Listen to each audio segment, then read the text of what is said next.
Ano sa German ng bakla? Zip-zip hoten. Ano sa German ng matandang dalaga? Takot sa hoten.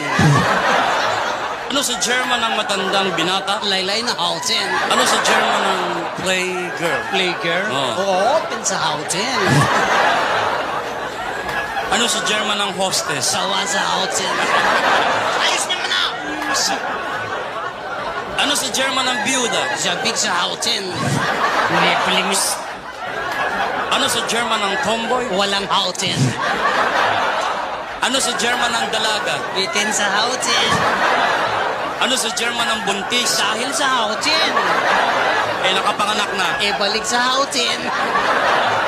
Ano sa German ng madre? Galit sa hoten. Ano sa German ng pare? Bigong hoten.